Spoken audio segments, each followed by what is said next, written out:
여러분, 만약 여러분 앞에 5천만 원이라는 거대한 빚의 벽이 서 있다고 가정해 볼게요. 매달 꼬박꼬박 이자만 내기도 벅차고 원금은 줄어들 기미조차 보이지 않는 절망적인 상황이죠. 그런데 어느 날 국가가 나타나서 이렇게 말합니다. 딱 5%, 그러니까 250만 원만 갚으세요. 그러면 나머지 4,750만 원은 아예 없던 일로 해드리겠습니다. 여러분은 이 말을 듣고 어떤 생각이 드시나요? 와, 살았다 싶은 안도감인가요? 아니면 성실하게 빚을 갚아온 사람들을 바보로 만드는 역차별이라는 분노인가요? 지금 대한민국 금융계가 발칵 뒤집혔습니다. 정부가 발표한 새로운 채무조정 방안 때문인데요. 핵심은 명확해요. 빚을 도저히 갚을 능력이 없는 취약계층에게 원금의 95%를 감면해주고 그 대상이 되는 빚의 한도를 기존 1,500만 원에서 5천만 원으로 대폭 늘리겠다는 거예요. 5천만 원이라는 돈, 누군가에겐 차 한 대 값이지만 누군가에겐 평생을 노력해도 만져보기 힘든 절벽 같은 금액이거든요. 오늘 이 영상에서는 단순히 뉴스를 전달하는 데 그치지 않을 거예요. 이 제도가 도대체 왜 갑자기 확대된 건지, 내가 혹은 내 주변 사람이 정말로 5%만 갚으면 되는 대상에 포함되는 건지, 그리고 이 파격적인 결정이 우리 사회와 경제에 어떤 폭풍을 몰고 올지 아주 깊숙한 곳까지 파헤쳐 보겠습니다. 이 영상 하나만 끝까지 보셔도 여러분은 요즘 가장 뜨거운 감자인 채무조정 제도에 대해 전문가 못지않은 식견을 갖게 되실 거예요. 본격적인 이야기에 앞서서 우리가 먼저 짚고 넘어가야 할 게 있어요. 바로 지금 우리 사회의 온도예요. 불과 5년 전, 6년 전만 해도 우리는 유례없는 저금리 시대에 살았거든요. 그때는 빚을 내서 집을 사고 주식을 하는 게 능력이었죠. 하지만 지금은 어떤가요? 고금리와 고물가가 동시에 덮치면서 서민들의 삶은 그야말로 처참하게 무너지고 있어요. 특히나 기초생활수급자나 장애인 혹은 70세 이상의 고령층 분들에게는 이 상황이 단순한 경제 위기가 아니라 생존의 위협으로 다가옵니다. 통계를 보면 답이 나와요. 작년 한 해 동안 채무조정을 신청한 사람의 수가 역대 최고치를 기록했거든요. 빚을 갚고 싶지 않아서 안 갚는 게 아니라 숨만 쉬어도 나가는 고정비용 때문에 원금 근처에도 못 가는 분들이 수십만 명에 달한다는 뜻이에요. 정부가 이번에 칼을 빼든 이유도 바로 여기에 있습니다. 기존에도 청산형 채무조정이라는 제도는 있었어요. 하지만 한도가 너무 낮았죠. 1,500만 원. 사실 요즘 물가의 1,500만 원은 큰 병에 걸리거나 사업 실패 한 번이면 금방 넘어가는 액수잖아요.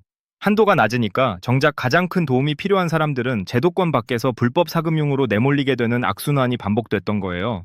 그래서 이번에 그 한도를 5천만 원으로 무려 3배 이상 올린 겁니다. 이건 단순히 숫자만 바뀐 게 아니에요. 대한민국 복지 시스템의 패러다임이 바뀌고 있다는 신호탄이기도 하거든요. 빚을 끝까지 쫓아가서 받아내는 게 목표가 아니라 빨리 털어주고 다시 경제 활동을 할 수 있게 만들어서 세금을 내는 시민으로 복귀시키겠다는 계산이 깔려 있는 거죠.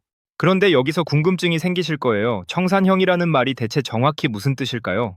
우리가 흔히 아는 개인회생이나 신용회복이랑은 뭐가 다른 걸까요? 이 용어의 차이를 정확히 알아야 내가 이 제도의 수혜자가 될 수 있는지 알 수 있거든요. 청산형이라는 건 쉽게 말해서 현재 가진 재산을 모두 정산해서 빚을 갚는 데 쓰고, 그러고도 남은 빚은 깔끔하게 지워주는 방식을 말해요. 예를 들어볼게요. 15년 전 사업에 실패해서 4천만 원의 빚이 남은 누군가가 있다고 쳐요. 이분은 지금 기초생활수급자로 근근히 살아가고 있고 통장 잔고는 50만 원이 전부입니다. 기존 제도라면 1,500만 원까지만 감면 대상이라 나머지 2,500만 원은 평생 이분을 따라다녔을 거예요. 하지만 이제는 달라집니다. 5천만 원 한도 내에 들어오기 때문에 원금의 5%인 200만 원만 어떻게든 마련해서 갚으면 나머지 3,800만 원은 완전히 사라지는 거예요. 하지만 여기서 여러분이 꼭 기억하셔야 할 점이 있어요. 이게 절대로 공짜 점심은 아니라는 겁니다. 세상에 공짜는 없잖아요? 정부가 95%를 깎아준다고 하니까 너도 나도 빚 안 갚고 버티면 되겠네? 라고 생각하실 수 있는데 그 과정이 정말 눈물 날 정도로 까다롭고 엄격하거든요. 도대체 어떤 사람들이 이 기적 같은 혜택을 받을 수 있는 걸까요? 그리고 왜 우리는 이 정책에 박수를 치면서도 한편으로는 불안함을 느껴야 하는 걸까요? 그 복잡하고도 미묘한 속사정을 계속해서 파헤쳐 보겠습니다. 자, 이제 구체적으로 어떤 사람들이 5%만 갚으면 되는지 확인해 볼게요. 가장 먼저 확인해야 할 건 대상자의 신분이에요. 이번에 확대된 제도는 모든 사람에게 열려 있는 문이 아닙니다. 첫 번째, 기초생활수급자이거나 차상위계층에 해당하셔야 합니다. 두 번째, 만 70세 이상의 고령자분들이에요. 세 번째, 중증 장애인분들입니다. 그리고 마지막으로 10년 이상 빚을 갚지 못해 장기 연체 상태에 빠진 분들이 대상이에요. 이 조건 중 하나라도 해당하신다면 일단 첫 번째 관문은 통과하신 거예요. 여기서 정말 중요한 팩트체크 하나 해드릴게요. 나는 빚이 5천만 원이 조금 넘는데 어떡하죠? 라고 물어보시는 분들이 계실 거예요. 걱정하지 마세요. 이번에 한도가 5천만 원으로 늘어났다는 건 원금 기준으로 그 이하의 빚을 가진 분들이 전액 심사 대상이 된다는 뜻이지 5천만 원이 넘으면 아예 안 된다는 뜻은 아니거든요. 5천만 원까지는 이 파격적인 감면 혜택을 적용받고 초과하는 금액에 대해서는 일반적인 채무 조정 기준을 적용받을 수 있으니 무조건 이득입니다.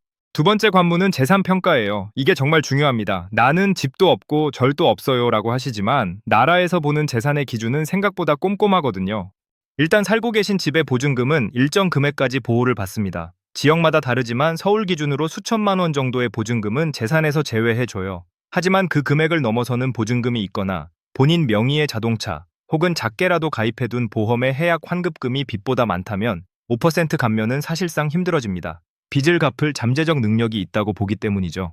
자, 이제 구체적인 실행 가이드를 드려볼게요. 나 대상인 것 같아. 이제 뭐부터 해야 해? 라고 하신다면 가장 먼저 하실 일은 스마트폰을 꺼내는 거예요. 요즘은 직접 찾아가지 않아도 됩니다. 신용회복위원회 앱을 설치하시면 나의 채무조회를 클릭 한 번으로 끝낼 수 있어요.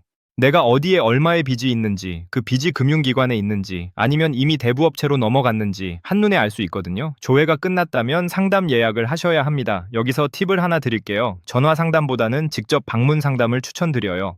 왜냐하면 내 상황을 구체적으로 설명하고 내가 왜 이 빚을 갚을 수 없는지 서류상으로 보여주지 못하는 사정들을 상담사에게 어필하는 게 중요하거든요. 예를 들어 병환으로 인해 매달 나가는 의료비가 이만큼입니다라거나 부양해야 할 가족이 이렇게 많습니다라는 내용이 심사 과정에서 큰 변수가 될 수 있어요.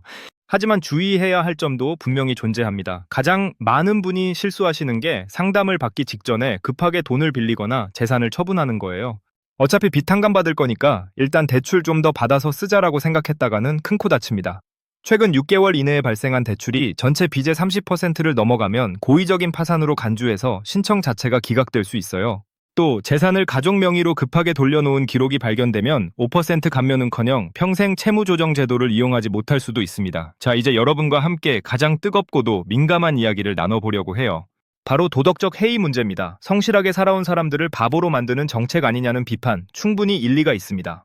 실제로 이런 정책이 발표될 때마다 금융 현장에서는 곡소리가 나요. 빚을 갚고 있던 사람들이 나도 그냥 안 갚고 버티면 되는 거 아니었어? 라고 흔들리기 시작하거든요. 하지만 여기서 우리는 감정을 잠시 내려놓고 아주 냉정하게 숫자를 한번 따져봐야 합니다. 국가가 왜 이런 결정을 자처했을까요? 단순히 표를 얻으려는 목적일까요? 5천만 원의 빚 때문에 모든 경제 활동이 마비된 사람이 있다고 칩시다. 이 사람은 통장에 압류되어 있으니 정상적인 직장을 구할 수도 없어요. 결국 이 사람은 아예 일을 포기하고 국가의 복지 혜택, 즉 국민 혈세로 주는 수급비에만 의존해서 평생을 살거나 지하 경제에서 세금 한 푼 안 내고 숨어 살게 됩니다. 만약 이 사람이 20년 동안 이렇게 산다고 가정해 볼게요. 국가가 이 사람에게 쏟아붓는 생계급여, 의료 혜택, 그리고 이 사람이 경제 활동을 안 해서 못 걷어들이는 소득세까지 다 합치면 그 금액이 얼마나 될까요? 5천만 원은 가볍게 뛰어넘을 겁니다. 수억 원의 사회적 비용이 발생하는 거예요. 반대로 지금 당장 빚의 95%를 털어주고 이 사람이 다시 일해서 스스로 돈을 벌게 만든다면 어떨까요? 이 사람은 이제 세금을 내는 시민이 됩니다. 국가 입장에서는 밑 빠진 독에 물 붓기를 멈추는 아주 차가운 경제적 계산인 거예요. 물론 이런 장치들이 완벽할 수는 없겠죠. 법의 구멍을 이용하는 나쁜 사람들은 언제나 존재하니까요. 하지만 그 몇 명의 미꾸라지 때문에 정말로 벼랑 끝에서 삶을 포기하려는 수만 명의 사람을 외면하는 게 맞을까요? 10년 전, 15년 전부터 이어진 채무의 늪에서 허우적대느라 아이들에게 치킨 한 마리 못 사주는 가장들, 병원비가 없어서 고통을 참는 노인들, 이분들에게 다시 한번 내일을 꿈꿀 수 있게 해주는 것, 그것이 우리 공동체가 유지되는 최소한의 도리일지도 모릅니다.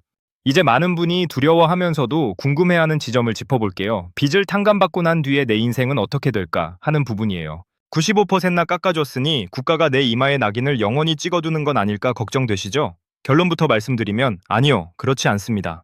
여러분이 5%의 원금을 다 갚고 나면 신용정보원에 공공정보라는 기록이 올라갑니다. 이 기록은 보통 2년 동안 따라다녀요. 이 2년 동안은 사실상 제1금융권 대출이나 신용카드 발급이 어려울 수 있어요. 하지만 이건 여러분을 괴롭히기 위한 게 아니라 다시는 빚의 늪에 빠지지 않도록 기초 체력을 기르는 재활 기간이라고 보셔야 합니다. 여기서 정말 중요한 오해와 진실 하나를 알려드릴게요. 채무 조정을 하면 평생 기록이 남아서 취직도 안 되고 자식 앞길 막는 거 아니냐고 물으세요. 이건 정말 큰 오해예요. 채무 조정 기록은 본인의 금융 거래에만 영향을 미치지 일반적인 회사 취업이나 가족의 신용도와는 아무런 상관이 없거든요. 오히려 빚 독촉에 시달리며 정상적인 생활을 못하는 것보다 하루빨리 제도를 통해 빚을 정리하고 당당하게 경제 활동을 하는 게 가족을 위한 길이라는 걸 꼭 기억하셨으면 좋겠어요. 자, 그럼 이 2년이라는 재활 기간을 어떻게 보내야 할까요? 단순히 숨만 쉬며 기다리면 신용 점수가 오를까요? 절대 아닙니다. 이때가 바로 신용 재건을 해야 할 시기예요. 본인 명의의 체크카드를 꾸준히 사용하고 핸드폰 요금이나 공과금을 단 하루도 밀리지 않고 납부하는 습관을 들여야 합니다. 이런 성실한 금융활동 데이터가 쌓여야 2년 뒤 기록이 삭제되는 순간 여러분의 신용점수가 수직 상승하게 되는 거예요. 10년 전에는 상상도 못했던 나만의 번듯한 신용카드를 다시 손에 쥘 수 있는 날이 반드시 옵니다. 여러분, 5천만 원의 빚이 250만 원이 되는 마법. 누군가는 특혜라고 비난할 수도 있고, 누군가는 성실 상환자를 바보로 만든다고 분노할 수도 있습니다. 하지만 우리가 잊지 말아야 할 건 그 5천만 원이라는 무게 때문에 삶을 포기하려 했던 우리 이웃이 다시 우리 곁으로 돌아와 함께 웃으며 일할 수 있게 된다는 사실이에요. 무너진 사람을 일으켜 세우는 비용이 그를 평생 돌봐야 하는 비용보다 훨씬 저렴하다는 아주 냉정하고도 따뜻한 경제학의 원리를 이제는 우리가 이해해야 할 때입니다. 지금 당장 이 영상이 끝나면 두 가지만 실천해보세요. 우선 신용회복위원회 홈페이지나 앱에 들어가서 본인이 대상자인지 가볍게 조회해보세요. 그리고 주변에 평생 빚 때문에 고통받으며 어둠 속에 숨어 계신 분이 있다면 이 제도를 꼭 알려주세요. 여러분의 공유 한 번이 누군가에게는 다시 살아야 할 이유가 될 수도 있습니다. 처음에 제가 드렸던 질문 기억하시나요? 5천만 원의 빚을 250만 원으로 줄여주는 것, 이것은 특혜일까요? 아니면 구제일까요? 이제 여러분은 답을 알고 계실 겁니다.